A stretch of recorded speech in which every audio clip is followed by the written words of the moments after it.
You're Stephen O, for goodness sakes! Alright, we are back here at DeepMake Studios. My name is Stephen O, and I'm finishing up our Muzzle Flash tutorial with some smoke today. So you could use this smoke for other things, obviously. First thing you're gonna do is you're gonna come up to composition, create a new composition for your smoke. Give it a name, gun smoke, whatever. Come down to frame rate, make sure it's the same frame rate as your footage, and then I'm gonna change the duration to just 10 seconds, which is more than enough time. Click OK. Next thing, come to Layer, New, and you're gonna create a black solid. Now, come up to Effects, Noise and Grain, Fractal Noise.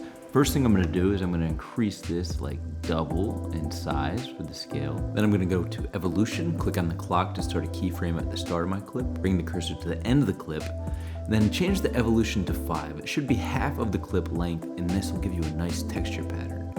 Then come to Offset Turbulence, and then at the end of the clip, we're gonna click this anchor point here, and we're just gonna move this up. So essentially we're creating our smoke. We're gonna create the position so it moves up from the start to the end of the clip, and it's already looking kind of nice.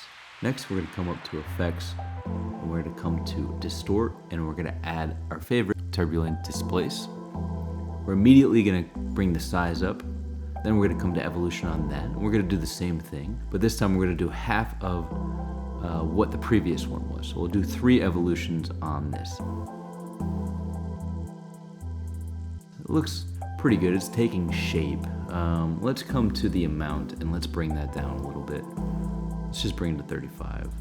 So it's not quite as intense. Looks better.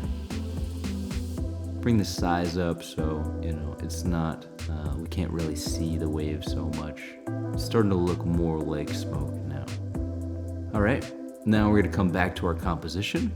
We're gonna grab our gun smoke composition and bring it onto a layer above everything else and below the flash. Right click the layer, come to blending mode and change it to screen. Now come up to your rectangle tool, change it to an ellipsis tool. Then you're going to shape your mask to be your puff of smoke based on the muzzle flash shape. So flare it out a little bit. Nice. Then you're gonna come down to your mask controls, hit F on the keyboard to feather. Then you're gonna feather this up to blend it a little bit. Now come get your arrow and move it almost a little above your muzzle flash. Right. Bring your anchor point to the start of your muzzle. Now come up to your rotating tool, change the angle to match your muzzle flash. Now roll that layer to make it start at the start of the muzzle flash. Click on your gun smoke layer, hit S on the keyboard for scale. Now bring your cursor 2 frames after the start of the muzzle flash and scale up your smoke 100%. So now it's at 200. Now come to the end of your clip and scale it up 100 again to 300. So now you see the smoke grows like smoke would. So now we're going to click P on the layer, come to position. We're gonna set a keyframe at the start and at the end. And what we're gonna do is we're just gonna grab our selection tool right here and move it up and off to the left. And this is kind of gonna be the smoke billowing away. Now come to Effects, come to Color Correction, come to Hue Saturation. And this is what you can do if you need to change the color of your smoke for your atmosphere, right? I was in a very white balanced room, but I just want to show you guys that you can change the color if you need to. Okay, now back to your layer controls for the smoke. We're gonna come to opacity now. First thing we're gonna do is we're gonna lower it to like 38 all around, right, to make it blend in. I'm still working on getting the position right from start to end. That feels better. But I see that this coat is in the way, so I'm quickly gonna remove this. I'm just gonna duplicate my original background layer, and I am going to move that to the top so it isolates in front of everything. Then I'm gonna cut it out and mask it and feather it in. And so there we go, we are back. All right, so back to finishing the smoke. I think the last thing we have to do is mess with the opacity. So we're gonna come to the start. We're gonna click a keyframe on the start for the opacity as well. Come to the end. And then we're just gonna lower the opacity. So essentially the smoke is drifting bigger up and less, so it's disappearing. All right, so that is just the barrel smoke. Now the breech smoke. Okay, since we're gonna pull in the same gun smoke composition, let's rename this one. This is gonna be barrel smoke, and then the new one when we drag it in is gonna be breech smoke. So essentially smoke comes out from the barrel and from where the cartridge is ejected. The next steps for the breech smoke are going to be exactly the same as the previous one. So we're going to cut the mask out, we're going to shape it, we're going to use the feather to feather it in and make it start at the frame of the flash. Then we're going to change the scale. Let's try one frame at first, see if it just kind of shoots up, 100% with one frame, and if that works. Next thing we're going to do, come to the start, we're gonna set our keyframe for position, and then go to the end, and we're gonna drag the smoke up, and so it rises. A lot of this stuff is touch and go. You really gotta feel it out and see what looks good. Again, why having a reference is nice. Next, come to opacity, lower that smoke down so it's not so dark.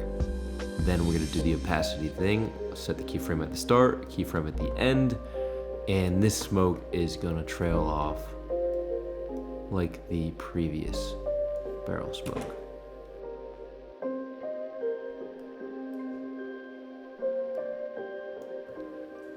Okay, not looking bad.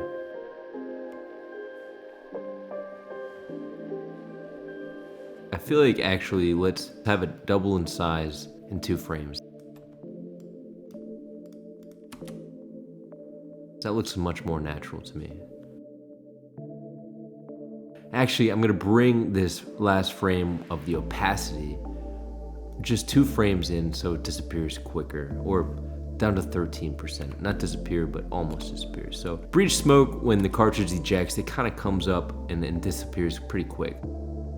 All right, you've done it for one muzzle flash. Let's say you want to copy that. So let's select all of those layers that we just created. Go to edit, duplicate, and then let's move that new duplicated layers to the next position of the shots we need. So it's already in place. So the biggest thing is you never want the muzzle flash to look the same way. So one way you can change it is by the evolution of the fractal noise. You could just change that, right, for the next muzzle flash. Or you could come to transform and you could change the X or the Y scale. And the last thing you could do is you could come to the mask itself and straight up change the mask, right? Because we want to make our muzzle flashes vary. So if you're doubling up the effect you just made, this is some of the ways you could change it. Lastly, you may want to change the color of the first puff of smoke as the muzzle flash hits. If you want to do this, duplicate that layer, go to color correction, saturation and hue, and change it to the color of the muzzle flash. I personally couldn't see it in this room here, but it is a great additional extra mile to make your muzzle flash look even better. All right, so that's a muzzle flash with smoke and environmental lighting. We did it. All right, guys, thanks for tuning in. That was a long one. Like, comment, and subscribe. I will see you soon.